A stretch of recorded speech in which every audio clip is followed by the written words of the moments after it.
Good afternoon, everybody. My name is Joey Donovan Guido from Cuppa SEO Web Design, and welcome to today's episode of 5 Questions With. And as you may have guessed, this series is all about asking 5 questions to somebody who I really feel can help you as a professional or also personally. Could be a designer, could be a developer, business owner, executive, really anybody who has good information to share to help you along your journey. And today, I am honored to have as my guest Amanda Weedmark, who is a designer. Close. Close. I lost my place. Is the designer and illustrator who sells nature-inspired stickers, pins, patches, paper goods, really cool stuff. I actually have a lot of it myself, and that's how I kind of met Amanda, by buying her products. Amanda is inspired by nature, and her work is heavily influenced by the simple, funky styles of the 60s and 70s, which I grew up in, so it really resonates with me. And Amanda's designs, amazingly, are in over 100 plus brick and mortar shops across North America, and she also has an online store. So with that being said, I'd just like to say welcome. Amanda, thanks for joining us today. Thanks for having me, Joey. This is awesome. Yeah. So I guess we'll just jump right in with these 5 questions. Yeah, let's do it. And I can't promise we'll limit it to 5, but I try my best. And I'm sure we'll stray off the beaten path, so it's probably. Yeah. So question 1, why design and illustration? What prompted you to choose this field? I've always been excited about art and attracted to art ever since I was young. So it was kind of a natural thing for me to get into some kind of creative field where I was using my artistic skills to express an idea or to share a thought or a feeling. And because, sometimes I have a hard time putting thoughts and feelings to words, that illustration and design seems to do that better than I can. So from a really young age, I was attracted to it and just followed that path, and here I am today. So Cool. That's pretty cool. Yeah. And I get that. And that kind of leads us into question 2, Yes. which you touched upon. Yeah. As a creative, what did your journey look like from high school to college to where you are today? It's an interesting one for me because my older son Max is just about to embark into college, and he's a creative as well. Yep. He loves manga and storytelling, animation, Nice. video games. So he's kind of framing things out within that arena. So for the people out there who are still in school or maybe newer professionals, tell us about your journey. It was not a straight line. In fact, I quit design after college. I did a lot of art classes, as much as I could in high school, just because I knew that's where I was passionate. That's what excited me. So I took as many art classes as I could in high school to prepare for the next step, going to college for it. I didn't have the best college, university experience, and I felt like it wasn't for me. And that could have been the teachers, it could have been the program itself. It was relatively new to the school. But I actually went back to my high school art teacher about a year in and said, listen, I don't know if this is for me. I love creating, I love art, I love design, but this sucks. Is this what it is? And so he encouraged me because he told me that I had worked so hard to get to that point, to at least finish the course, get my diploma, and then I could branch off into something else. But he encouraged me to keep going, stick it out for another year, and get that diploma under my belt. So I did. And I thought, well, design clearly isn't for me. I'm going to do something else for a while. And so I did. I went the interior design, interior decorating route for about 5 years. And that was fun. I was invited into people's homes and to share ideas and to work with color. I loved paint matching. It was kind of a weird little thing that I loved to do. But design kept calling me, and I kept coming back to it over and over and over again, even though I had, chosen a new path. So I ended up leaving the interior design industry and getting back into graphic design. But of course, I had been out of it for 5 years. So it was really tough to get back in, because all of my peers were 5 years ahead of me. They had a portfolio under their belt. People coming out of college, I felt were kind of stronger than me in that sense, because I had been so out of practice. So I kind of started from bare bones and kind of just dipped my toe into desktop publishing, which I'm kind of glad I did, because desktop publishing, while it's not necessarily creative, it really gave me a foundation for structure and organization. And I was publishing manuals, like training manuals. So while it wasn't fun, it was kind of where I needed to be, because while I was doing this desktop publishing on the side, I was doing some freelance work. I was meeting new clients. I was trying to develop that portfolio on the side, but self-doubt was getting in my way, and so that kind of tripped me up a lot. Getting back into the field, I had quite a bit of insecurity about getting a graphic design job, and was I good enough, and did I have the experience and the skills and the knowledge to do it well? And I just felt like my peers were so much better than me, and I couldn't compete. So there was this self-defeating thing happening while I was trying to get back into it. And so I actually met a coach. A coach had, funnily enough, reached out to me and said, I'm trying to get some hours in. I came across your website. I was wondering if you'd be interested in doing some life coaching with me to get me some of my hours, and you can get some sessions in. So I think we did a couple of sessions at least. And I really liked it, because it started to remove barriers that I didn't even know existed. And so we started breaking down these, self-doubt walls and kind of the self-defeating walls that I had put up.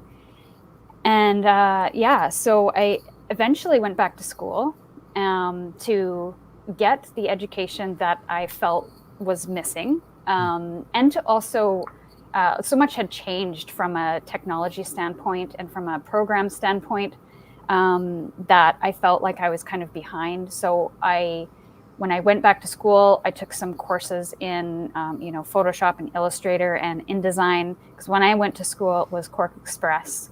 I remember Cork. Yes. Yeah.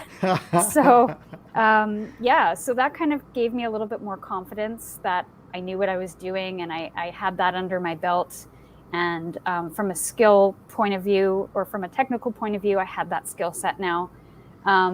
So then eventually I just started building up my portfolio on the side, and I eventually landed a job at a company that I eventually stayed at for like 10 years, which is the one that I just left a couple years ago for my now business, full-time business. So it was a graphic design position in-house. I was on a marketing team.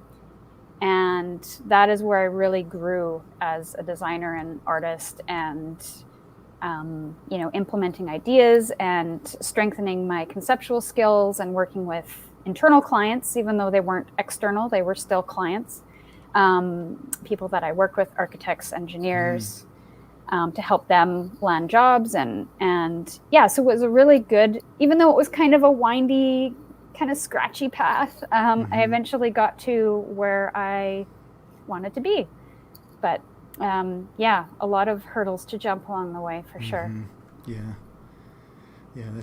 that's you brought up something that I think a lot of creatives and a lot of people deal with, and that's kind of like that imposter syndrome, or not feeling good enough. Yeah. And I think it's how serendipitous that somebody came to you and said, hey. Yes, it was really bizarre. Yeah. Well, the universe was working right there for both of you, right? Because he got to work with somebody incredible who was obviously invested in kind of shedding some of these self-imposed limitations, right? Which I think we all have. Yes. So So yeah, thank you for sharing that. And Yeah, it was a very emotional journey, I must say. So if hmm that happens to anybody out there trying to pursue their dream, I would say that it's more normal than not yeah, to kind of have a really like windy, frustrating path. But you have to, if it's your true passion, you just have to keep going and try to find different ways to reach that goal. yeah. And I think your Hmm. example of working with a coach is a really good point, because we can't do it ourselves. You know, if there's Yeah. something that we need to know that we don't know, Hmm. oftentimes, kind of like what we're doing today, and Hmm. hopefully doing for others who are tuning in, is getting good information that Hmm. can help us putting a puzzle piece into our entire puzzle of our life Yeah. or professional life. And Which it doesn't have to be sorry to interrupt. I was oh, it's just going fine. to mention that it doesn't have to be a life coach that you pay for. It could be a mentor. It could be hmm a teacher. I leaned on a lot of those people throughout my journey. So, That's a great point. But a hmm. colleague could be it Hmm. really. If I think especially if it becomes where everybody wins, where both Hmm. parties can help each other. It's more of a just a kind of a meeting of the minds, or a powwow, as we like to Hmm. call it. Hmm. Yeah. So kind of talking about that aspect of that winding road. Hmm. One of the questions I have for you is, there was a point where you had zero brick and mortar clients, and Hmm. then there was that point where you had one, Hmm. right? And then now you're at 100 plus, Yeah. which has changed just from a few weeks ago from when we set up this interview. Hmm. So I'm wondering, if you can share, at least from a high level, like what is or was your process in kind of reaching out, because I know you are the antithesis of like a salesy business Hmm. owner. You are very much about relationships, and we've talked about Hmm. that. Hmm. If you could share your process, like for someone who's sitting there saying, whether they're a designer or an illustrator, or someone who's running a business, Yeah. wondering, how do I get in front of more people Yes. to develop these relationships so I can have some of them become clients? It's really challenging. I still find it challenging as somebody who's been doing this for a little bit. But I think it's good old fashioned elbow grease is knowing who your audience is number one, or your client base, or who you're selling to, um, so that you can do a Google search on more people like them.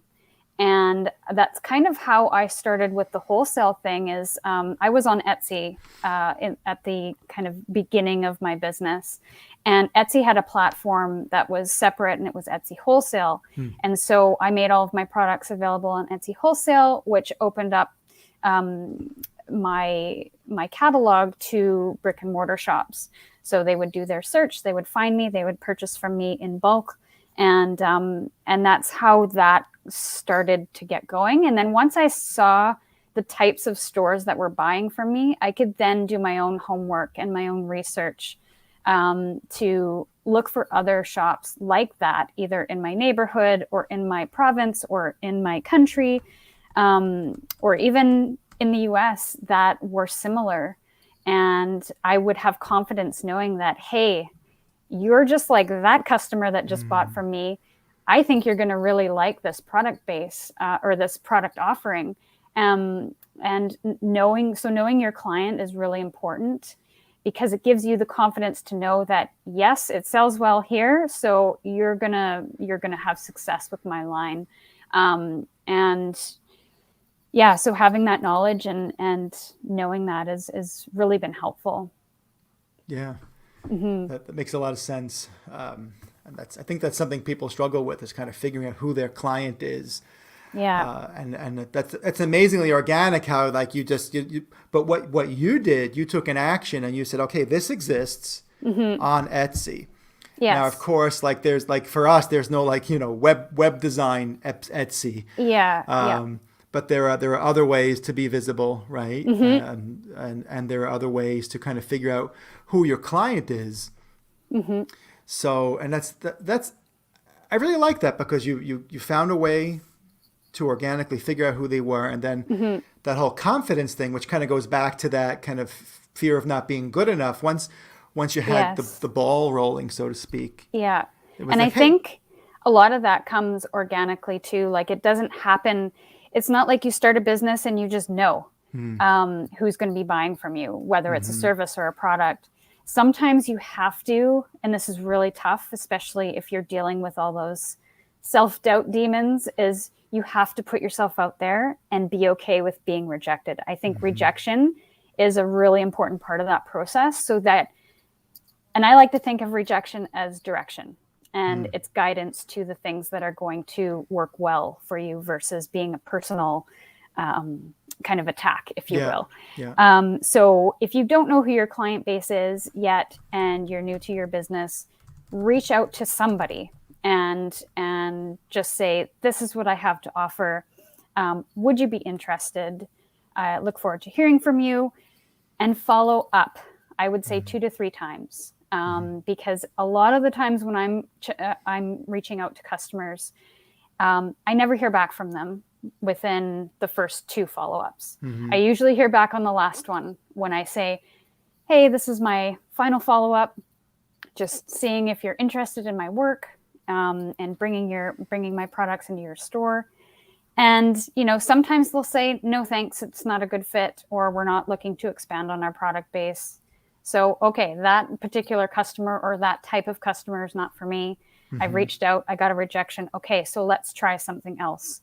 And that alone is kind of research in itself, kind of on the ground actions, to be reaching out to clients, to be following up with clients, to be getting that feedback. And even if you don't get feedback, that's a good thing too, because then you know that, well, this person is either too busy or not very good at communication. So I'm going to, duck out of that opportunity and focus on the efforts that are working, on the people that are getting back to me, on the people that are excited to work with me.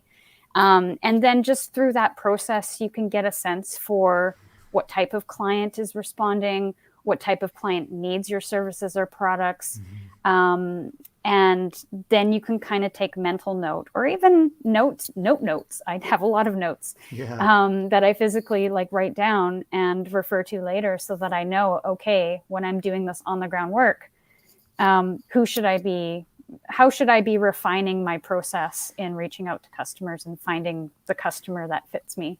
Yeah, that's awesome. And one quick piggyback onto what you just mentioned about that rejection is some, it is a good way to look at kind of, what am I doing, and am I doing it as optimally as possible or not? Right. Also, that rejection could simply be coming because you're reaching out to the wrong client base, right? Even mine has shifted over the years. We used to work with a lot of really small sole proprietor businesses, and now that's grown to multi-million dollar businesses. So it's like, okay, if I'm reaching out to someone who has a budget of $500 and our services, are $10,000 or $5,000, there's no way I'm it's a mismatch. I'm just going to get rejected. So it's just really figuring out, what am I even doing this reaching out to the right person? Yeah, for sure. Yeah. So question 4, we're doing pretty good. I'm staying on task. So obviously you're an artist and a business owner, and I'm wondering, how do these 2 different facets of you coexist, and how does one affect the other? Sometimes they clash because a lot of the times, when you're working for yourself, at least I'm still experiencing wearing all the hats and doing all the things, because I'm not at a point yet where I can offload some of the tasks to somebody that I pay to do that. So bookkeeping, for example, is not something I went to school for. It's something that I learned how to do. And that is kind of a left brain activity. So when I'm doing a lot of left brain activities, doing admin tasks, following up with customers, implementing orders, there's not a lot of time for creativity to sit down and to get into that right brain mode of, okay, let's design something new. So I could go weeks without designing something, which is how my summer looked. And so in that sense, you can't really do both. but at the same time, my creativity helps me in my business, because you have to figure out ways to get creative with how you spend your money, how you spend your time, dealing with kind of issues that come up. How do you creatively resolve this problem? And that's a lot of what design is creative problem solving. So in that sense, it kind of works to my favor when there's a problem to be looked at and resolved. But when it comes to task-oriented things, they don't usually jive. I have to set out a specific chunk of time to be in that creative space, to be relaxed and not worry about kind of the things that are happening in my business. I have to physically kind of separate from it so that I can create new things and get out of that left brain mode and into the right. So, it can be a challenge sometimes, for sure. Yeah, interesting. I'm in a very similar boat with certain things. I do my bookkeeping, but I have an accountant and he handles all the high level stuff. Yeah, because I know I'll just mess it up. Well, that happens to me too. Yeah. So you kind of have segmented time for one or the other. I think that's a really good solution. Well, and I think too the business side comes in when I'm creating as well, because I have to think about, this isn't just about me anymore. At first it started as I want to execute an idea that I have in my brain. There were so many years that I was executing other people's ideas and conceptualizing their ideas and bringing them to life, that there was something missing. I had a lot of ideas and things that I wanted to create for myself, and that's how the business started. But now I have customers that have specific requests that they'd like to see this or they'd like to see that, and that goes for retail and wholesale customers as well. So I have to think about logically and strategically, is this thing that I'm thinking of, will it sell? And I don't necessarily gear all of my designs to it has to sell like hotcakes, but there's a certain degree to that, especially when your income is based on what sells. I mean, I do have a time and space for ideas that I don't care sell or not, because they're just mine, and maybe I'll put them out in the world and see what happens. But the idea is that for those ones, I just create for the pleasure of creating. And I don't necessarily turn them into anything. So the business and the creative, they can be kind of separate at times, but they can also kind of influence each other in really beautiful ways. Cool. So, cool. Yeah. Good answer. I like that. And so our final question kind of shifts. We've talked a little bit about challenges, but this is a specific question. Really, is that what is the biggest challenge you have faced, either professionally or personally, on this journey, and how did you handle it? Well, getting back when I was trying to get my feet back into the graphic design world again, I had experienced kind of a rough patch, 2005, 2006. And my dad had passed away in 2006. And that was about the time that I was just kind of starting to get back into graphic design. So that was a huge blow to, me personally and professionally, because, my focus then got pulled back. And so dealing with that, it was a real struggle to kind of get through it.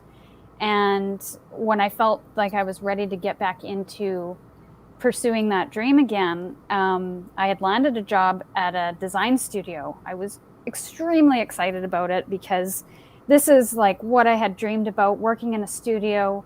And it was relatively close to home, so I didn't have to travel an hour and a half into the city to do it. And I was really excited about it. And I was only there for a month and they fired me. So that kind of period of time was really challenging for me, because not only was I dealing with a lot of personal emotions, but a lot of that self-doubt kind of came to fruition when I got fired from that studio job, because, for a long time I had thought, I'm not good enough. This isn't the right path for me. And then I land this design studio job, and then I get fired a month in. And so that just kind of reaffirmed all of those kind of that negative self-talk. And so that was really tough to get out of. And at that time I didn't have a coach. So it was a really rough go. But, it was all part of my journey, I suppose, for me to try to get out of that and fight to get what I, fight for my dreams, fight for what I wanted to do in life and follow my passions. And yes, there was a lot of setbacks, but, here I am. So it worked out in the end. So how did you get out of that? Was it just time that needed mostly to pass, time and going back to what was comfortable. So the desktop publishing job I had, which I got let go of because the work dried up, actually contacted me after I got fired. I'd say about 3 or 4 months after. I took some time to myself because I clearly needed it with what I had just gone through, both personally and professionally. So I took some time off, and then the desktop publishing job that I had a couple of years prior contacted me and said, hey, we've got about a year and a half worth of work. We need somebody on contract. And because that was a comfort zone for me, it was not something new that I was trying to tackle. It was not something that I had to fight to get. It was something that I kind of, it was ready for me to have, I guess. I thought, this is kind of where I need to be, even though it's not creative, but it was a comfort zone and that's what I needed. So I accepted the job offer. I was among friends. I had people that I really loved working with.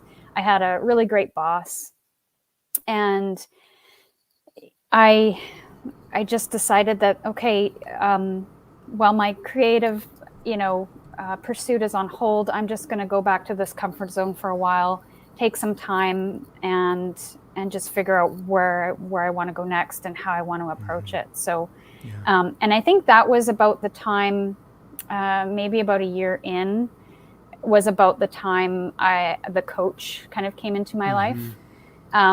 So it kind of did work out really weirdly and serendipitously. That at the time that the job was kind of coming to an end, the coach came in and it just really worked out. But finding that comfort zone, taking that time to reflect on what the hell just happened. My life kind of got turned upside down. So time and patience and was kind of got me through that. Yeah, thank you for sharing that. And I think that's super important. I think we all, especially right now within the middle of a pandemic, I think there's a lot of trauma that we're all feeling, experiencing. We may not understand the depth of it at this point because we're still in the middle of it.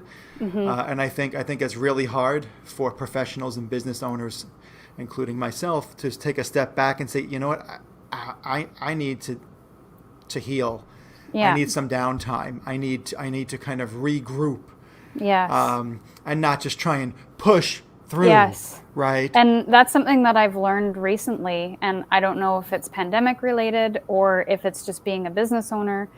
But things are starting to shift for me personally, and professionally, is that, when you're starting your business, you're pushing, you're driving, you're grinding, you might be doing it as a side hustle, which I did for 3 years before I went full time. And so there is that habit that you get into where it's always pushing and grinding and being tired all the time. And I've started to develop a lot of self-compassion.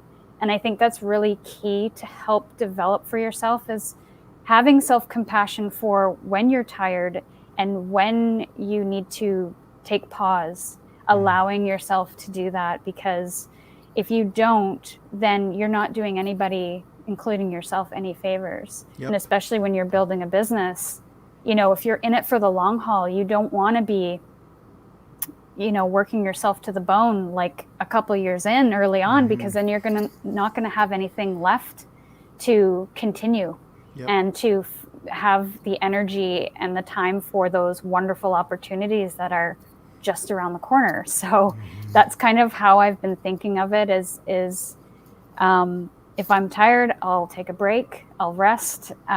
If I need to step away and find some inspiration, then I'll go out in nature and go for a walk and just observe and let things be for a while, and not try to force an idea or force myself to work. And that's tough because, you know, as a self-employed person, I need to work to make money. So there is a huge kind of struggle that I have personally when that happens. Because there's one side of me that says, no, you can't stop working, because then you'll stop making money, and you need money to live. And, you know, I'm not financially comfortable yet. So, you know, with this business being still relatively new, I don't have the luxury to take all this time off, but I need to. I don't have the luxury to not, and to because I mean, I'm all I've got in my business, and if I'm not well, if I'm not healthy, then my business will fail for sure, because I will not have the time or energy to put into it. So I have to be really mindful of that and have compassion for myself, and knowing that, you know, I've seen success. I'm going to be okay. You know, there's more where that came from, and to try to quiet that self-doubt, that I'm going to fail if I stop, or I'm going to fail if I, you know, focus on strategy and not creativity. So it is a very challenging place to be, being a business in a pandemic, and just being a business owner in general. But self-compassion has been huge in kind of helping me along. Yeah, well said. Well said. And thank you for sharing that. I think that's important for all of us to hear and to practice. And on that note, we're out of time. But before we go, I do want to give you a chance. Just if anybody wants to check out your work, or maybe even buy some of your incredible products, where can they go? So my main site is aweedmark.com, and that's my first initial, A, and then my last name, WEEDMARK.com. Or you can just Google me, Amanda Weedmark, and I'm sure I'll pop up in the Google search. And I'll place some links in the comments once we're done here, so people can access you that way. But I want to thank you so very much for coming and talking today. You're welcome. It's always a pleasure to talk with you, Amanda. Yeah, that's great, Joey. Thanks very much. You're welcome. I appreciate it. Have a great day. Yeah, you too. Take care. Thank you. Bye.